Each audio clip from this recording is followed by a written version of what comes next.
Services, a fierce advocate for transformation rooted in compassion.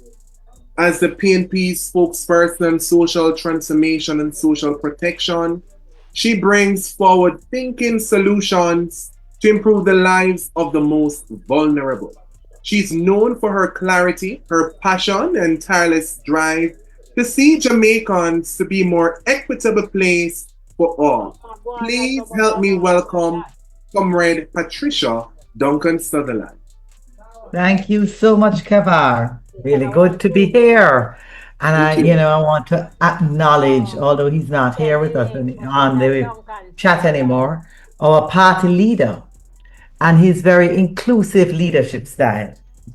And he really does seek to be able to give everybody a voice and has a great capacity to listen. And he clearly demonstrates how much he values inclusiveness through his genuine respect in the way that he interacts with everybody. And it feels good to be a part of this team. I feel good to have been selected to be a part of the shadow cabinet along with Comrade Dennis Daly, who is an elder in politics who guided me as I entered politics, and I want to thank her and acknowledge her for that.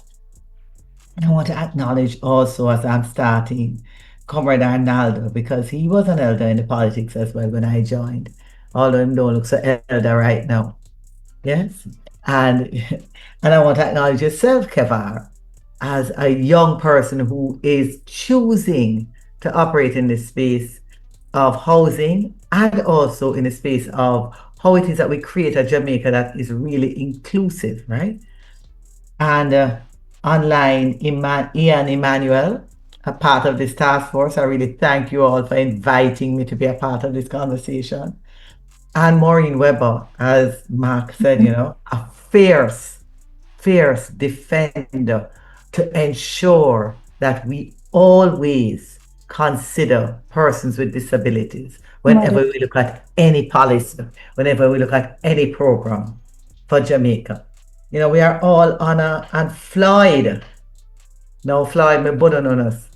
I want to acknowledge Floyd because, again, Floyd guiding me in this space of inclusiveness and also in his role as senator when he put forward his motion on the Elderly Care Act, right? And helped me as I went to make my submission to that committee because of his motion.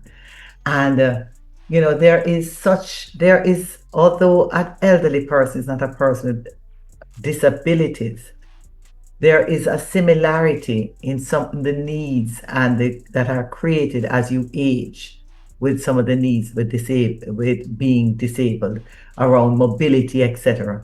And so even working in that space enlighten my own understanding of what is required for that kind of transformation. And I actually have to mostly acknowledge Floyd because I'm looking his vote. Yes, Floyd? Yes. Because he's going to help me to become that member of parliament for Eastern St. Andrew, because he's a constituent in Eastern St. Andrew. But with all of that said, Eastern St. Andrew, as was said by Floyd and shown in that video, is one of the constituencies with the largest population of persons with disabilities. And I think that really actually came about because of Sir John Golding. He actually, somebody sharing the screen? Yeah.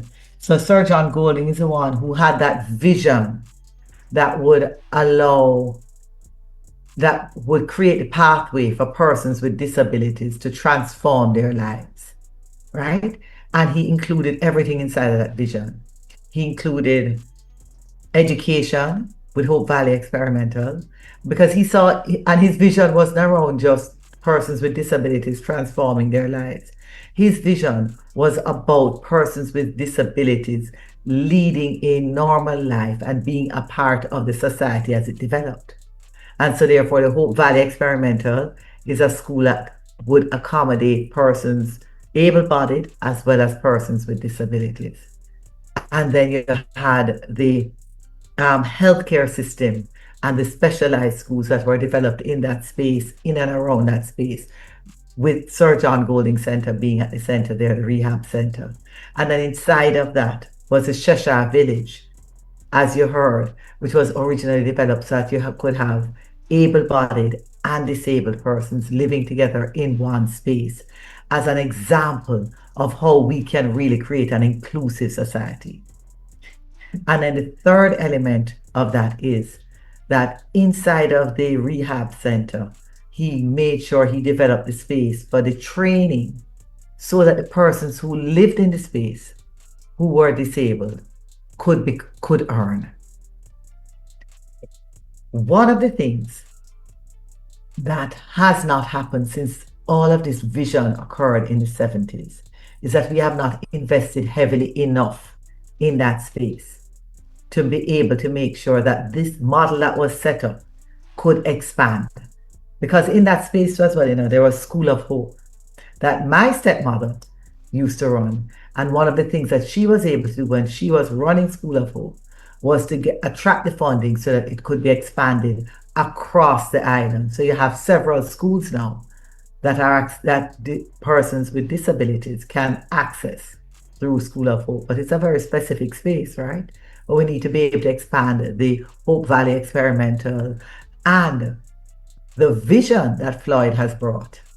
And so, before I even reach the vision that Floyd has brought, I want to acknowledge Denise Daly as the spokesperson on disabilities with respect to the Disabilities Fund, because having that Disabilities Fund, that vision that started with Sir John Golding about how it is that we can create a society where everybody can see themselves, can have hope, can see where their lives are going, has to be funded because it is a more vulnerable group. And so this Disabilities Fund is going to be key and critical as we develop that. And then the big clincher, I'll leave this one for last because we are here to talk about housing, is the vision that Floyd has, right? Because as we develop housing and those 50,000 homes that we are going to create at affordable prices for Jamaicans, we must do it in a way that having able-bodied and disabled people living together becomes the norm in our country. And that's the vision that Floyd has. And that's the vision I'm supporting and I'm looking forward to, because I know that many persons who come through my constituency will benefit from that, because we have the largest teaching hospital in the Caribbean in this constituency, as well as the Sir John Golding Center, as well as the what do you call it? The school for the deaf, right? And many other facilities that we have for persons with disabilities. So that, I think, is a critical thing, because you can't transform a society. And Floyd, help me here. Is it 10 to 15% of our society that are persons with disabilities? Am I in the right range? You have to unmute and help me. 16. Help me. Unmute and help me, man. You can't find it? I think he's trying to say 16%. 16. 1-6. Yes. All right. So 16% of our society are persons with disabilities. It's 16. It's 16. 16. Thank you, Floyd. Yeah. So if 16% of our society cannot find the opportunity for social mobility and for inclusion, we have a problem. We cannot transform the society because we can't leave 16% of our people behind. And then, as Maureen will know and tell you, there are their families, right? So our approach to social transformation is a family-centered approach. So when you have a person with disabilities, some persons are able to be fully independent, but there are some persons that need a caregiver. And oftentimes that caregiver is a family member. I think it's actually the majority of the time. And that caregiver now must also have consideration in the whole framework that we are making, which is why it's important that whatever you do, it's about how able bodied and disabled live together. And that's what makes it inclusion. It's not about separation, it's about including and living together. So the policies that we have on housing will help that, right? Because in the context of these housing policies are what's going to cause us to expand our middle class. It has always been housing, and in every country where you have greater levels of home ownership, you have a bigger middle class. Right now in Jamaica, we are at a home ownership level of 55%, actually coming down from 59%. So we're on the decline. So, Floyd, this portfolio is going to be critical because as you expand that in the US and in the UK, you're looking more at the 69%. In Singapore, you're looking at an 87% home ownership rate, right?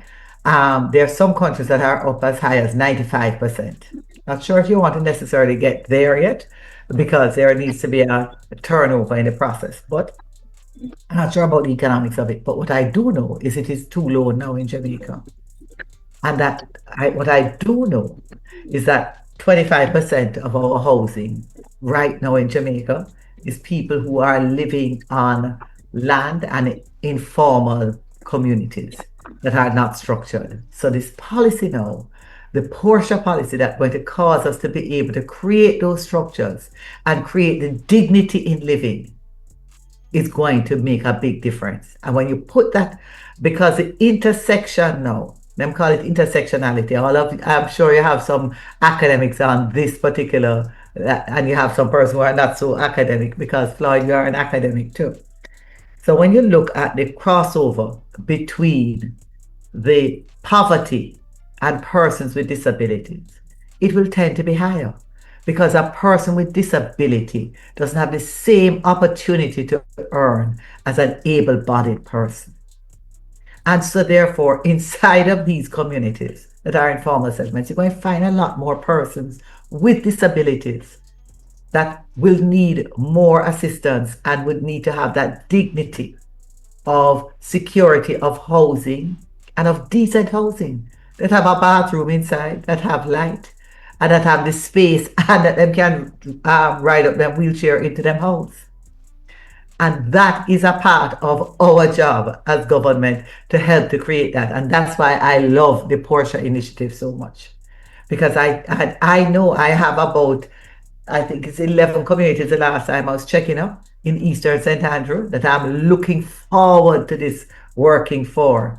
I'm looking forward to it working for the Mona Commons, for communities in down by Premix in by Tavern. I'm looking forward to working for African Gardens, for Goldsmith Villa, some parts of Augustown proper. I'm looking forward to it working for Jarrett Lane, for Highlight View, for Land Lease.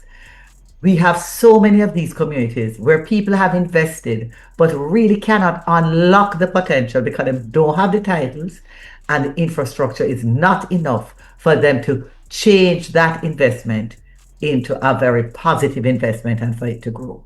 And this is what a big part of the Porsche is, so that they can then transform their lives so that we can expand our middle class.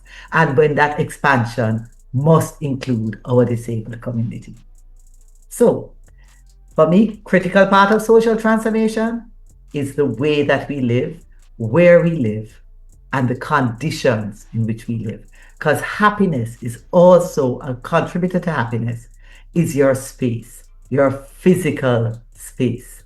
And when we do social transformation, we do it because we want our society to be happy and feel good about their lives. So that's what I would like to add. Thank you so very much, Comrade Pat, for the very succinct way in which you have explained, a transformative society, with different policies that you will put in place to ensure that our persons with disabilities, they feel included at all conversation levels. Ladies and gentlemen, what an evening we have had, and it's your time to speak to us. We want to hear from you now. It's your time to participate, where we'll open this segment, which is the Q&A. You'll